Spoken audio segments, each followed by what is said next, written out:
I am John Nance, and today I am here with the great Ayak, Deng.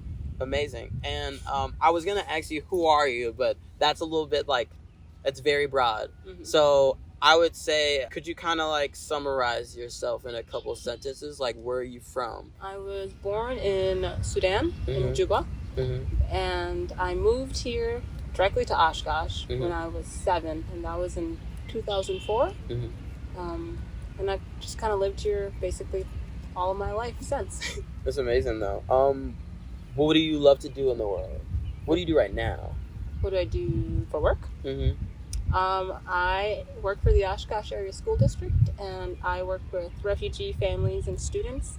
I connect them to resources and just things that they need when they first resettle in the area. Yeah. What do you love to do outside of work?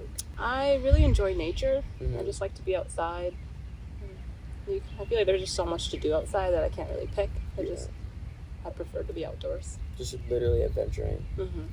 What did you go to school for?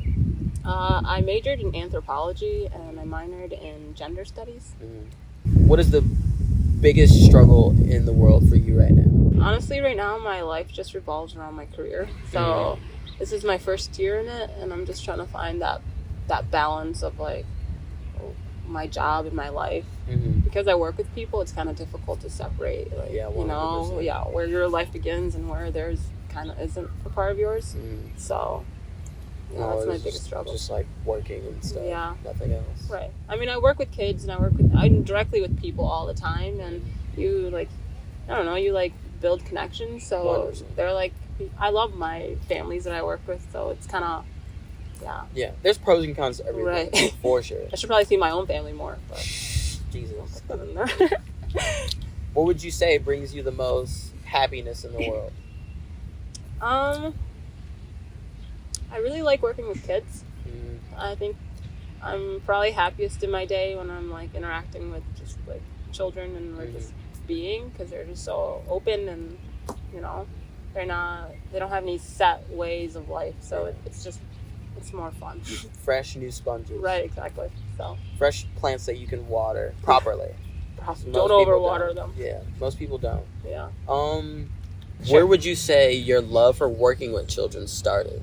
Well, I moved to this country as a refugee, and I came here not speaking any English or really having any sort of American cultural social skills. Yeah. So I feel like that was kind of hard for me as a child, and just even into my adult life. So when I found this job, it felt like a calling in a weird way, because it's I can be exactly what I needed as a child, and kind of help them through that. Because despite what background you come from, what country you're coming from, those barriers are very similar. Yeah, they're basically the same. And they're not easy. No, they're not. So it's just nice to know that they have someone, because I feel like growing up there weren't people in my position doing that for me. Being that person that you needed when you were a kid. Right, exactly. It really is. I feel it. Yeah. 100%. Yeah. It's fun. It's nice.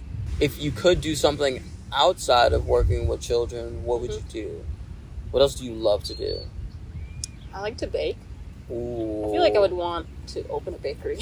What would you say is the one thing you're most confident in making? If you gave it to someone, they'd be like, yeah, this is fire. A lemon bar cheesecake.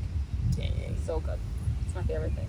If you could give advice to your younger self or a kid growing up just like you, what would you tell them? That school's important. Education is key. Basically, your key to everything. Even if you, that's really it. School's important. You should go to school. Try to I guess climb as high as you can with that. Figure out something. Yeah, because honestly, it's the easier part of the whole thing. Yeah, collecting information is probably the most important part. And it about opens life. so much, so many doors. It's not even funny. Yeah. And you don't even have to just because I went to college, I know that I'm not smarter than someone who didn't. But even if I'm less intelligent or whatever, I'm gonna get this job that you can't get, even though you are super duper smart. Yeah. So it's just nice to have that as a tool and realize the importance of it. Because for a long time I just was schools, whatever, you know? Yeah, true. So I feel that. Where would you say you want to see yourself in the next 5 years? I would like to get my master's and become like a therapist of some sort. Mm-hmm. But if I'm dreaming really big, ideally I would really like to open an orphanage back in my country, back in Sudan. So that'd be ideal for me if I could somehow like have an orphanage. I don't like the word orphanage, but like just a place for children who don't have families. Yeah, and just like give them a place to belong. Right, and just like give them like the proper like nutrients and like actually like teach them, you know, so that they can actually be good people in this world.